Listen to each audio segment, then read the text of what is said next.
Assalamualaikum warahmatullahi wabarakatuh. Salam sejahtera untuk kita semua dan selamat siang untuk teman-teman mahasiswa baru Universitas Negeri Jakarta 2026 yang saya banggakan.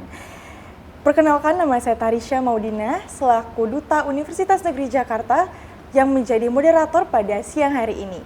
Nah, talk show ini akan menjadi bagian dari rangkaian pengenalan kehidupan kampus mahasiswa baru PKKMB UNJ 2026 dengan tema besar berdampak sosial melalui pengabdian, kepedulian, dan sikap ramah terhadap disabilitas. Melalui tema ini, kita akan bersama-sama belajar bahwa menjadi mahasiswa bukan hanya soal mengejar prestasi akademik, tetapi juga soal bagaimana kita hadir dan berdampak bagi masyarakat sekitar, termasuk kepada saudara-saudara kita penyandang disabilitas. Untuk mengupas tuntas tema ini, saya tidak sendiri karena saya ditemani dengan kakak-kakak cantik pada hari ini. Boleh hai dulu Kak di kamera? Hai. Yang akan berbagi pengalaman. Nah, di sini udah ada dari KSR PMI UNJ, juga ada dari KSPA, PIKR Athena, dan ada dari Relawan Disabilitas atau REDI. Selamat siang. Halo. Gimana nih Kak kabarnya hari ini? Alhamdulillah baik. Baik ya. Alhamdulillah. Berasa dingin gak hawanya? Dingin banget. Karena kurang pergerakan ya. Oke.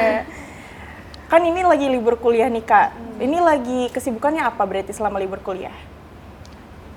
Kalau aku sendiri Iya, boleh dimulai dari kebetulan kakak. Sekarang lagi sibuk-sibuknya PKM kalau aku malah. Oh, PKM iya, ya. Lagi praktik kegiatan mengajar juga. Jadi lagi banyak bermain sama anak-anak di sekolah. Iya, kayak seru gitu. banget. Terus kalau kakak sendiri, Kaulia? Kalau aku lagi rapat Kak, lagi sibuk-sibuk prokeran buat penerimaan anggota baru KSPA. Ini sebagai gambaran teman-teman mahasiswa baru juga nih. Jadi nanti akan ada PKM, akan ada rapat. Terus boleh dilanjut nih Kak? Iya, kalau aku Cerita kayaknya gimana? sama ya, masih sibuk-sibuk rapat, tapi karena libur kita lumayan panjang, Iya. jadi kemarin lagi coba-coba part time juga. Jadi Wow. biar nanti masuk nih, ya have lah gitu. Menarik banget, sempet-sempetnya part time loh di antara rapat. Capek nggak sih Kak bagi waktunya? Capek Kak, tapi aku ambil part time yang malam, jadinya nggak terlalu capek dan nggak terlalu banyak berinteraksi sama orang kayak gitu. Kakak harus banyak minum vitamin C ya, jangan sampai drop. Ada sponsor nggak kita vitamin C? Boleh, yang terakhir tapi bukan akhir. Kalau aku sendiri lagi sama, kurang lebih sibuk mempersiapkan PKKMB untuk maba di Prodi, dan juga kebetulan Redis lagi ada kegiatan kelas bahasa isyarat selama libur ini sampai Agustus nanti. Wah, keren banget nih teman-teman. Emang kakak-kakaknya tuh udah nyiapin banget buat UKM-nya teman-teman nih nanti PKKMB. Jadi harus stay tune sampai akhir ya. Agar diskusi kita nanti runut sampai akhir, izinkan saya untuk membagi acara ke dalam 3 sesi. Nanti pertama akan ada perkenalan organisasi dulu dari teman-teman semua, lalu akan ada diskusi dan analisis mendalam, dan yang terakhir akan ada closing statement nih Kak. Oke, yang pertama kita mulai dari perkenalan dulu deh. Mungkin bisa teman-teman dari KSR, juga dari KSPA, PIKR, dan Relawan Disabilitas untuk memperkenalkan dan lembaganya tentu saja secara singkat agar teman-teman mendapatkan bayangan. Bisa dimulai dari kakak dulu? Oh, iya, ya. Oke, sebelum perkenalkan juga, aku dari KSR PMI Unit UNJ, kepanjangannya itu Korps Sukarela Palang Merah Indonesia Unit Universitas Negeri Jakarta. Kita terbentuk tanggal 10 Mei 1994. Jadi usianya udah tua banget ya kebetulan. Kita juga baru banget ngelaksanain Dies Natalis kemarin di bulan Mei. Kalau mudahnya KSR PMI Unit UNJ itu seperti apa ya? Banyak yang bilang kayak PMR tingkatnya kuliah atau PMI tapi di tingkat perguruan tinggi, seperti itu. Ini kalau teman-teman nanti PKKMB sepanjang acara akan ada teman-teman dari PMR sendiri juga ya Kak? Ya. Betul, yang akan mendampingi. Boleh dilanjut lagi Kak? Oke, sebelumnya perkenalkan, nama saya Aulia Salsabila Zulfa, saya dari perwakilan KSPA UNJ. Jadi KSPA UNJ itu awalnya bernama TK Keliling Grup Tunas, didirikan pada 5 Maret 1982. Itu udah lama banget ya Kak? Iya benar. Nah, jadi organisasi kami itu bergerak di bidang sosial dan masyarakat, fokusnya ke pengajaran anak-anak usia dini, khususnya dari keluarga prasejahtera Kak, gitu. Jadi buat teman-teman yang ada kecenderungan suka sama anak-anak, ini kayaknya cocok banget ya Kak? Iya, betul. Kalau nggak salah ada beberapa TK-nya juga ya Kak, dari Iya. KSPA itu? Untuk tahun ini ada 2 TK sih. Yang pertama di TK Pancoran sama kita juga megang di RPTRA Jakarta Ratai. Wah, menarik banget. Boleh dilanjut lagi, Kak? Nah, sebelum perkenalkan, aku Ifrita Pujisul Sintias, perwakilan dari PIK Athena. Kalau tadi dengar dari teman-teman kayaknya organisasinya memang sengaja dibentuk ya. Kebetulan kalau Athena sendiri itu justru terbentuk dari salah satu prodi yang ada di Universitas di Jakarta. Ada namanya Prodi Kesejahteraan Keluarga di Fakultas Teknik. Justru prodi itu punya beberapa mata kuliah yang bekerja sama dengan BKKBN, Kementerian BKKBN, dan justru mereka berpikir akhirnya untuk membuat kolaborasi. Nah, tadi kan nama PIKR itu ada di PIKM, jadi Pusat Informasi Konseling Mahasiswa Universitas Negeri Jakarta. Tapi karena rentan remaja itu mulai dari 10 sampai 24 tahun, yang dimana rata-rata usia S1 di universitas itu sampai di 24 tahun, jadi kita masih masuk ke dalam golongan remaja. Makanya kita masuk lagi ke dalam lingkup PIKR, yaitu Pusat Informasi Konseling Remaja. Baru mulai diresmikan itu di tahun 2013 kayak gitu. Jadi dari nggak kesengajaan terus akhirnya jadi kolaborasi bersama Generasi Berencana dan juga BKKBN kayak gitu. Menarik banget. Jadi kalau misalnya nanti maba-maba mau konseling bisa ke kakak berarti? Iya, benar banget. Kita buka konseling nanti untuk teman-teman ya. Siapa tahu udah mulai burn out. Udah banget.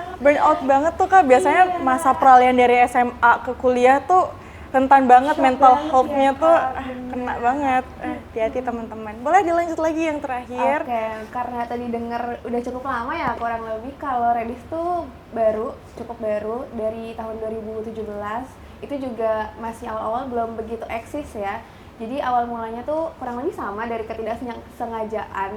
Jadi awalnya ada Prof. Asep di LP3M, saat ini namanya itu BP3 UNJ, yang mencari relawan untuk mendampingi mahasiswa baru tuli saat PKKMB.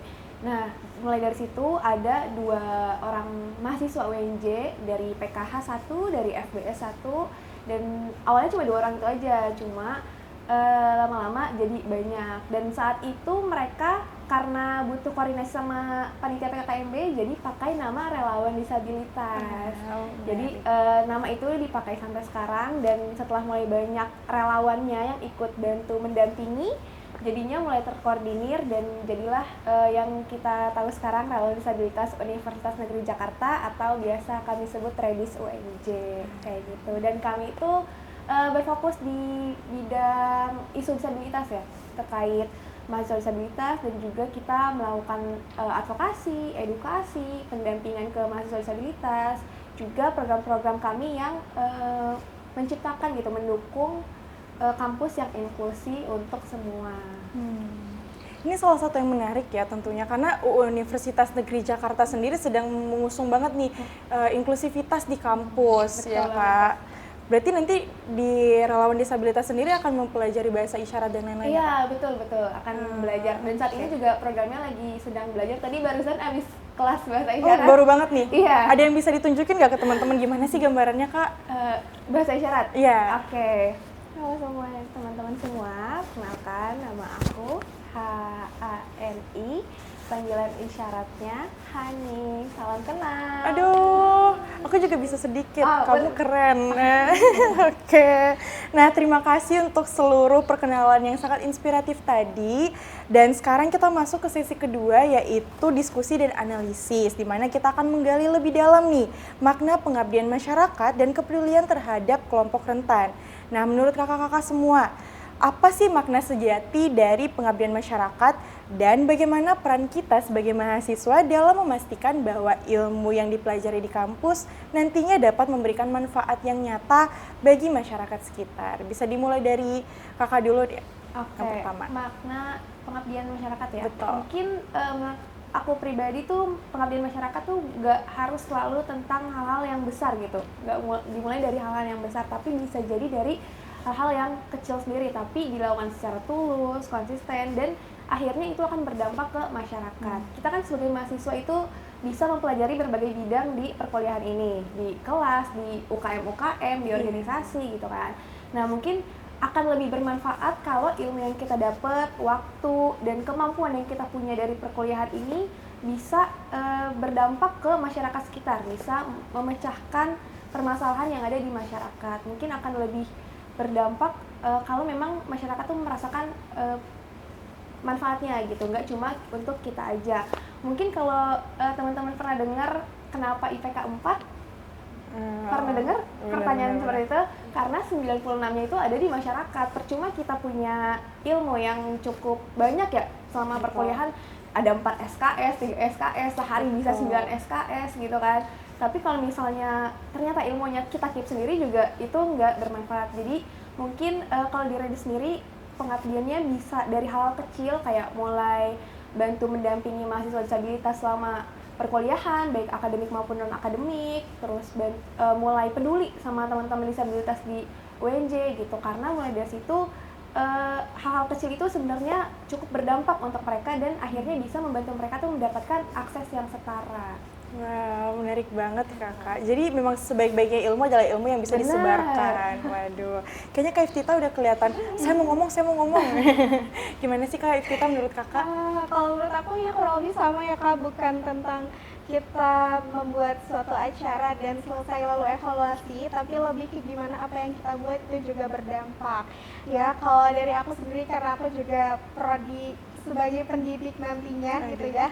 Jadi awal-awal emang mikir kayak gimana caranya dapat IPK 4. Cuma makin kesini gimana caranya aku bisa menjadi seorang pendidik yang nantinya bisa berguna untuk teman-teman semuanya gitu ya. Jadi aku coba-coba cari-cari organisasi dan di PR juga kita nih bisa dan mulai turun ke lapangan juga untuk merangkul teman-teman yang terkena pelecehan seksual, kekerasan seksual, teman-teman yang nggak punya safety place di rumahnya, nggak punya tempat aman dan nyaman untuk bercerita, kita hadir untuk teman-teman semuanya gitu. Jadi aku rasa untuk pengabdian seperti ini lebih berasa dibanding kita cuma buat satu acara seperti seminar dan sebagainya yang nggak berdampak untuk teman-teman yang mengikutinya kayak gitu. Menarik banget ya, kayak emang jiwa mengasihinya tinggi banget. Jadi buat teman-teman kayaknya udah pada kebayang nih, aduh kayaknya aku cocoknya di sini deh, aku banget nih, nanti udah bisa dipertimbangkan lagi nih. Oke, kita lanjut lagi nih Kak. Kalau Kak Aulia sendiri mikirnya gimana? Menurut aku sendiri sih pengabdian masyarakat itu salah satu bentuk kepedulian kita untuk masyarakat, karena kan sebagai mahasiswa dalam Tridharma perguruan tinggi itu disebutkan kita juga harus mengabdi kepada masyarakat gitu kan. Nah, salah satu hal utama yang kita lakukan bisa melakukan hal-hal yang sederhana dulu seperti menjadi relawan ataupun kepengajaran di masyarakat untuk memberikan manfaat kepada masyarakat juga, karena kan kita juga harus mengembangkan atau mengaplikasikan ilmu yang dipelajari di kampus itu untuk ke masyarakat gitu. Oke, wow menarik banget ya.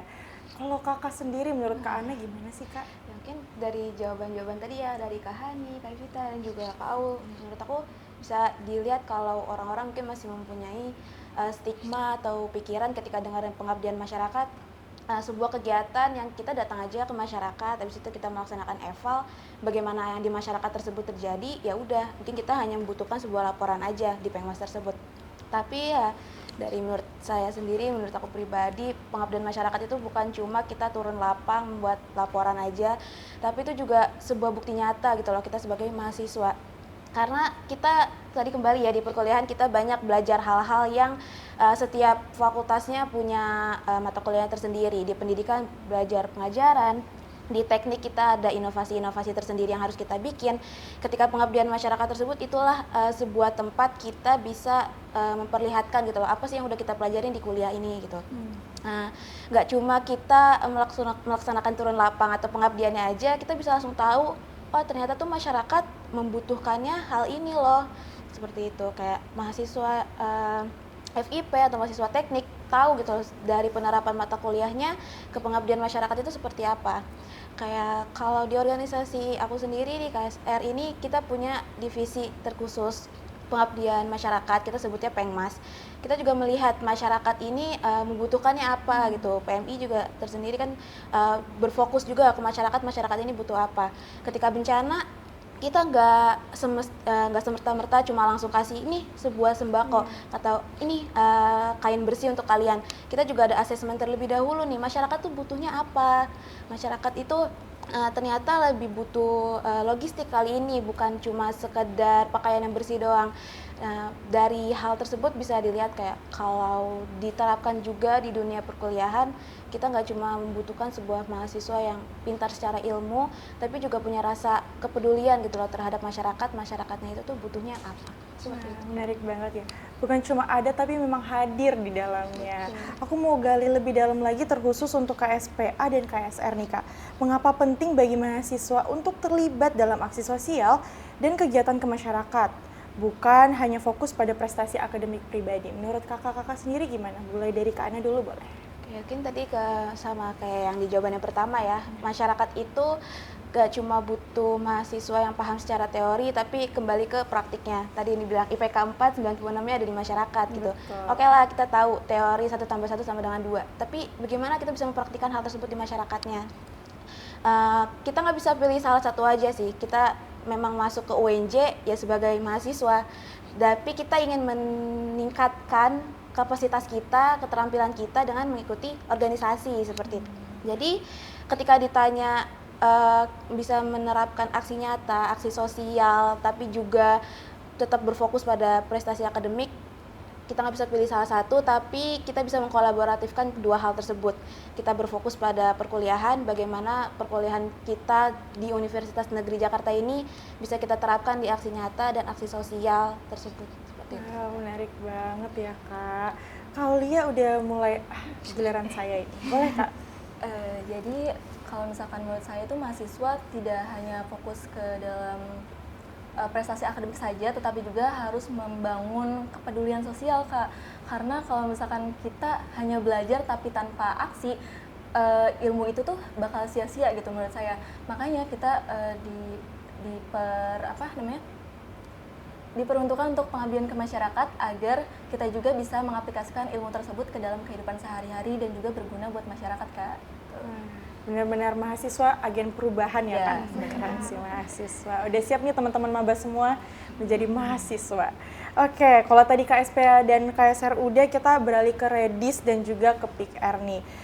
Terus aku mau nanya nih buat kakak-kakak, apa saja sih bentuk kontribusi sederhana yang bisa dilakukan mahasiswa dalam menciptakan lingkungan kampus yang ramah bagi kelompok rentan seperti penyandang disabilitas? Bisa dari kakak yang relawan disabilitas dulu. Oke, sebenarnya bisa dari langkah-langkah kecil ya, seperti yang tadi udah disebutkan, kayak misalnya mulai berani berinteraksi sama mahasiswa disabilitas yang ada di kampus.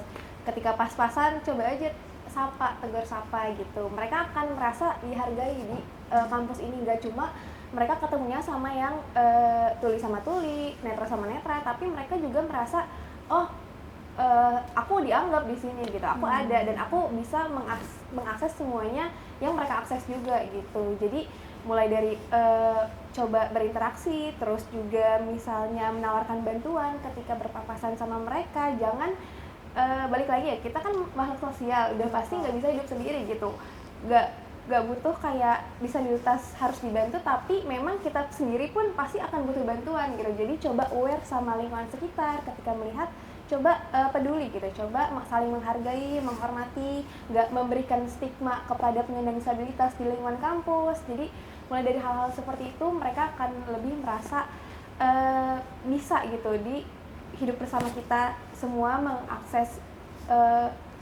ruang belajar, mengakses organisasi-organisasi di lingkungan kampus, bisa ikut berpartisipasi, dan mereka bisa merasa ada gitu.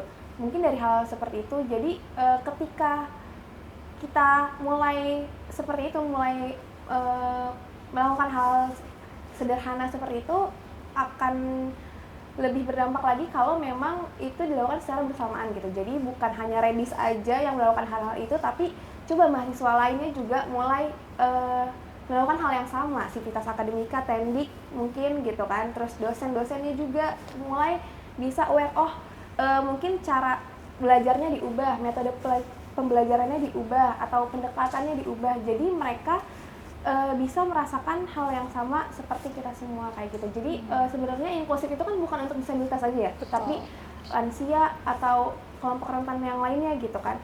Jadi memang sebenarnya kalau misalnya bagi kelompok rentan atau lansia dan disabilitas itu udah terpenuhi, udah pasti untuk kita semua tuh terpenuhi gitu. Itu kayak dasarnya lah yang harus dipenuhi, nanti kesananya akan lebih inklusif lagi dan sebenarnya kita semua bisa mengakses itu gitu.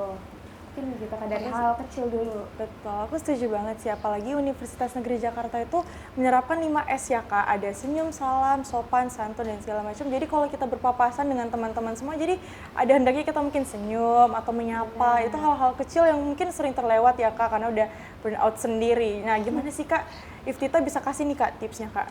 Nah, benar juga. Kalau dari relawan disabilitas yang udah langsung turun ke lapangan untuk bertemu dengan teman-teman disabilitas, karena PKR ini konsepnya edukasi ya, jadi kita tuh lebih mengedukasi untuk teman-teman bagaimana caranya untuk aware.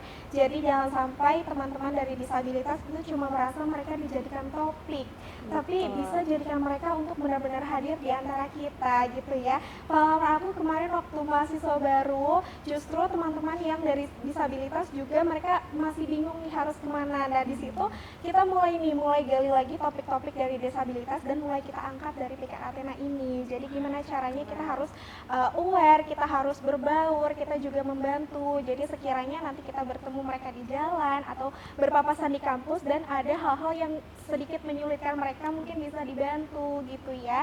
Jadi istilahnya kita bisa lebih melek sama yang namanya teman-teman disabilitas, karena faktanya ya kita dikelilingi oleh teman-teman itu dan mereka juga pasti ingin rasanya dianggap hadir oleh kita yang masih sama gitu dengan mereka gitu ya, masih sama-sama makhluk sosial dan juga masih sama-sama punya mimpi yang sama di sini, kayak gitu sih Kak. Keren banget ya, insightful banget nih kakak-kakak.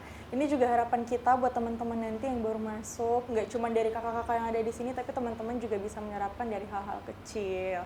Kita kembali lagi nih ke KSPA sama KSR lagi nih. Apa sih Kak tantangan terbesar yang dihadapi mahasiswa dalam mewujudkan aksi nyata di masyarakat? Dan bagaimana sih Kak cara mengatasinya? Gitu. Boleh dari KSPA dulu deh gantian. Jadi menurut saya itu kebanyakan mahasiswa saat ini masih takut untuk keluar dari zona nyaman sendiri Kak, karena padatnya perkuliahan tuh makin membuat mereka berpikir-pikir kalau misalkan ikut organisasi nanti sibuk gitu, nanti semuanya keteteran gitu. Nah jadi saran dari saya sih coba aja dulu, karena ketika kita berani mencoba dan turun ke masyarakat, nanti kita dapat pengalaman. Nah dari pengalaman itu kita bisa kembangkan ataupun evaluasi supaya kedepannya memberikan manfaat yang lebih baik lagi gitu, Kak. Menarik ya, gengsi banget tuh, biasa belum coba tapi Kak, gimana mau sukses? Gimana nih menurut Kakak? Ya, sama sih ya, mungkin karena sama-sama ya tipe sebelahan kebetulan di gedungnya, jadi mungkin apa yang dirasakan sebagai tantangannya juga sama. Ketika seseorang takut untuk ingin memulai gitu, kayak aku nggak punya kesempatan untuk memulai, atau kesempatan aku tuh bisa dimulai dari langkah yang kapan gitu, padahal seharusnya ya dicoba aja dulu, try it dulu lah gitu, keluarlah dari zona nyamannya gitu. Kalau untuk cara mengatasi, kembali ke dirinya masing-masing ya, mereka itu mungkin cara pengatasannya seperti apa. Kalau dari aku pribadi mungkin tadi mahasiswa juga pasti akan mempertimbangkan perkuliahannya dan juga organisasi tersebut. Pastinya pinginnya prestasi akademiknya bagus, pingin lulus dengan cepat, cum laude dan segalanya. Takutnya kalau mengikuti organisasi nantinya akan terganggu dan sebagainya. Tapi kalau bisa memanajemen waktu antara perkuliahan dan juga organisasi tersebut, itu akan mendapatkan benefitnya malah lebih plus menurut aku, karena di perkuliahannya dia juga mendapatkan ilmu teori dan praktik dan sebagainya. Ketika dia turun ke masyarakat dan menerapkannya di organisasi tersebut, dia dapat nilai tambah gitu loh di praktiknya tersebut, karena dia jadi tahu kalau di masyarakat tuh ternyata seperti ini, dari hasil dia berani untuk mencoba keluar dari zona nyaman itu. Udah tergambar ya di kakak-kakak, bisa kok balance antara perkuliahan dan juga akademik dari organisasi, UKM segala macam, itu bisa kok teman-teman. Kalau dari kakak sendiri tipsnya gimana sih Kak untuk membagi itu biar bisa balance? Mau dari mana nih? Boleh kakak dulu deh ya. Ya sebagai mahasiswa yang juga lagi PKM banget PKM. sekarang kan ya, juga di KSR juga udah 3 tahun gitu. Kalau misalnya lumayan ya. Senior. Kalau tetap kembali ke manajemen waktu sih. Kayak di perkuliahan ini kebetulan jurusan aku itu kesejahteraan keluarga. Sibuk yang sama banyak lah ya tugasnya ya. Dan aku yakin juga sih sebenarnya semua prodi ataupun semua jurusan mata kuliah itu punya kesibukannya masing-masing. Tapi kembali lagi ke manajemen waktunya. Jangan cuma memfokuskan aku harus belajar biar dapat nilai A, atau aku jangan terlalu memfokuskan organisasi biar nanti bisa dapet bagus nih di CV, organisasinya banyak banget. Tapi juga harus kembali ke diri aku sendiri, ini butuhnya apa. Tadi ya biar gak burn out gitu. Jadi ada manajemen waktu untuk kuliahnya, ada manajemen waktu untuk aku bisa fokus di organisasinya. Lalu juga ya udah aku butuh waktu untuk aku sendiri dulu, seperti itu. Mungkin itu juga salah satu cara kita mengatasi tantangan terbesar yang tadi kali ya. Kita juga harus punya waktu untuk spending time sendiri lah, seperti itu. Kasih space buat diri sendiri Iya, ya, dan betul. tanya dulu ke diri sendiri kita butuhnya apa sih gitu. Kalau kakak sendiri gimana? Sama sih Kak, tapi kalau misalkan dari aku biasanya di awal bulan itu melakukan planning. Oke, Ya, udah di jadi planning. sekiranya di hari ini tuh ada rapat atau enggak, ataupun ada ujian atau enggak, ataupun kuis Kak, karena di prodi aku juga lumayan padat, ada laprak juga dari pendidikan fisika kan. Itu harus balance gitu antara organisasi dan akademik. Jadi planning dan tentuin prioritas mana dulu yang harus dikerjakan kayak gitu. Wah, pernah burn out gak kakak? Pernah burn out gak? Pernah, tapi ya udah jalanin aja. Ada Kak Vita di situ. Kalau burn out jangan khawatir gitu. Cerita ya, berarti Cerita. tetap aja secretnya. Aduh, di mana sih Kak sekretnya? Nah, kita ada di lantai 3 dari gedung G ya, Gedung G. dari Sports Student Center. Kalau teman-teman nanti naik Transjakarta pasti lihat lantai 3 ketok-ketok aja kayak gitu.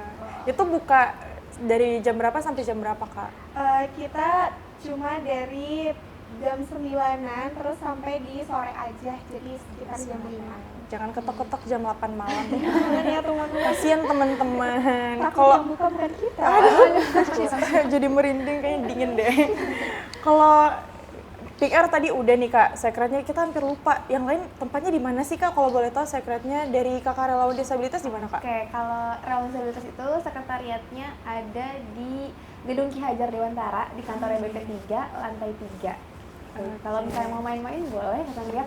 Dan kebetulan di lantai 4 perpus ini juga ada ruang disabilitas corner di sebelah sana. Wah. Itu untuk teman-teman mahasiswa disabilitas, ada komputer yang memang ada suaranya atau printer yang memang akses untuk netra dan sebagainya, itu ada di sebelah sana. Jadi teknologi asistif ada di sebelah sana dan sekretariatnya ada di Ki Hajar lantai 3. Keren banget. Kalau dari KSR PMI sendiri gimana Kak? Sama kayak di PR, kita juga ada di Gedung G atau Gedung Student G, Center ya nama iya. gedungnya, di lantai 1. Lantai kebetulan. 1. Kalau Kakak lantai 3, ini lantai 1. Oke. Kalau yang itu tutup bisa ketok di Kakak nggak? Bisa sih, tapi mungkin biasanya kita diketoknya, Kak ada obat. Biasanya minta obat apa sih kayak paling sering tuh Gen Z? Pusing sih. Oh, oke. Pusing gitu. Nanti saya kesana ya Kak. Boleh Kakak ke SPA. Kalau saya tetanggaan Kak, Iya. sama Oh, tetanggaan. KSR, tetanggaan banget di lantai 1 di gedung G gitu. Pernah minta obat? Sering? Belum pernah. Oh, belum pernah. Abis ini kayaknya ya, Iya, baru tahu. Udah PO duluan kayaknya. Oke. Sekarang kita lanjut ke teman-teman Redis dan PR lagi nih. Pertanyaan terakhir untuk sesi ini. Gimana sih Kak cara biar mahasiswa dan komunitas relawan dapat bekerja sama untuk memastikan terciptanya lingkungan yang ramah dan adil bagi kelompok rentan dan penyandang disabilitas? Boleh dari Kakak PR dulu sekarang. Sebenarnya masih seputar yang tadi ya, kalau kita sebagai sebuah organisasi yang bentuk edukasi, kebetulan teman-teman dari relawan justru punya pengalaman di lapangan yang jauh lebih banyak untuk menghadapi dari teman-teman disabilitas dan lebih sering bertemu tentunya.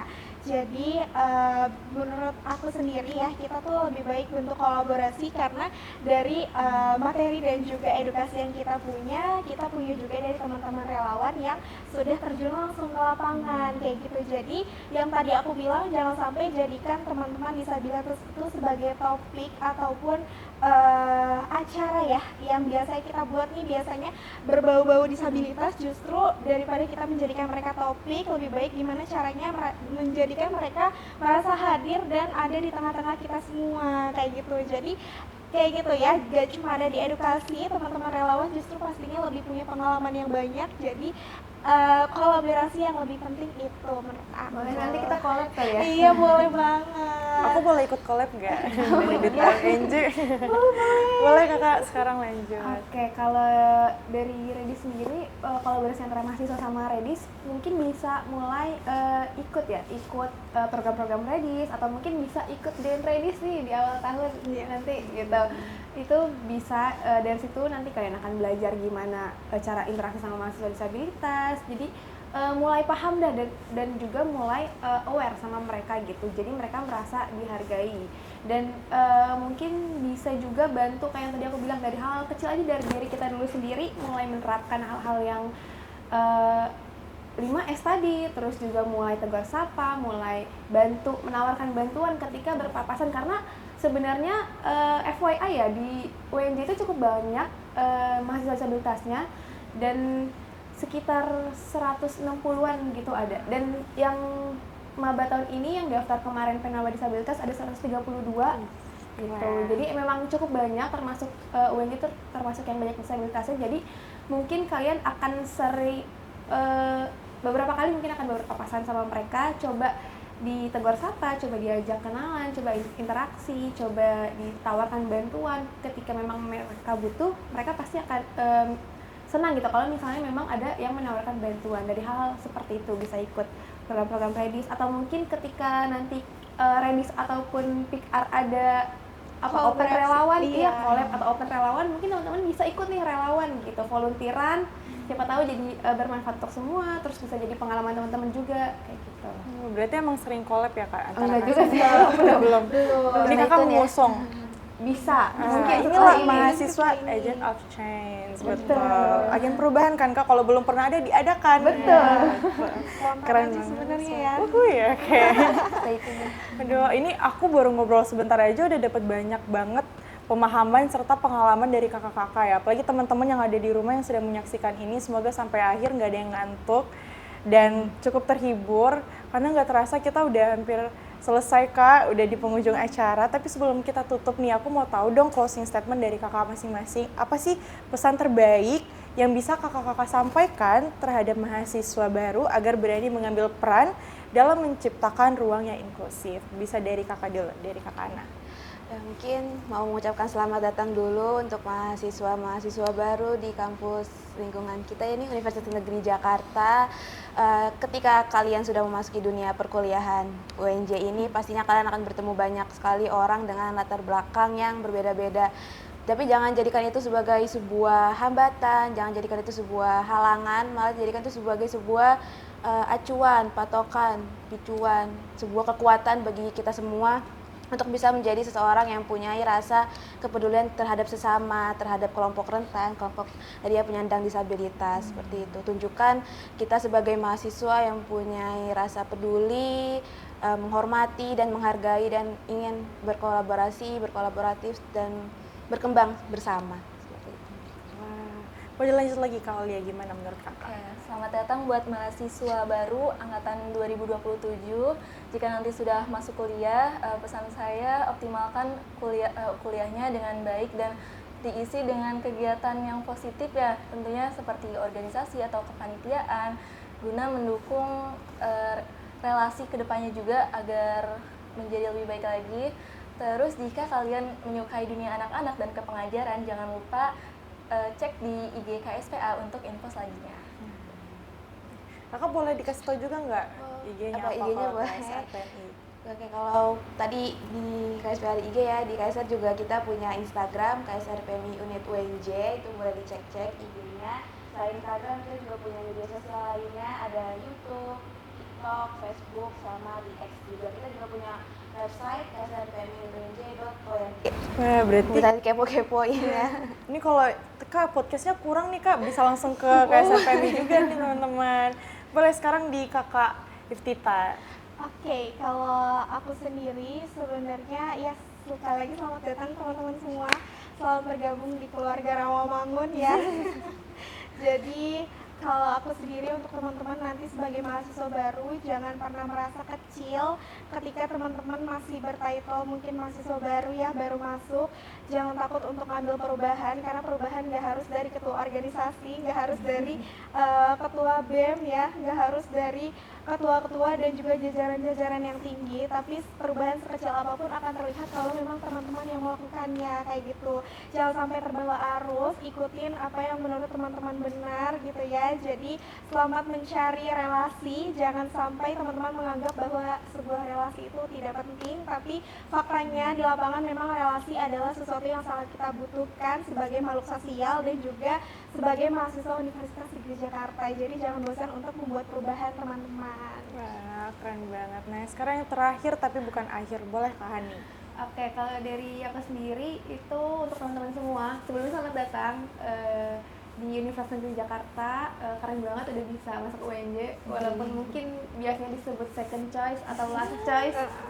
Cuma alhamdulillah gitu, kita negeri dan kita cukup besar, jadi silakan explore aja, nggak usah takut kayak tadi keluar di zona aman ya, keluar dari zona aman, jangan takut keluar dari zona aman karena ini waktunya gitu. Mungkin teman-teman di sekolah waktu itu lingkupnya satu sekolah, tapi universitas itu benar-benar luas banget lingkupnya, ada prodi, fakultas, rumpun, terus univ, itu benar-benar luas banget, banyak yang bisa dieksplor, banyak yang bisa teman-teman lakuin gitu.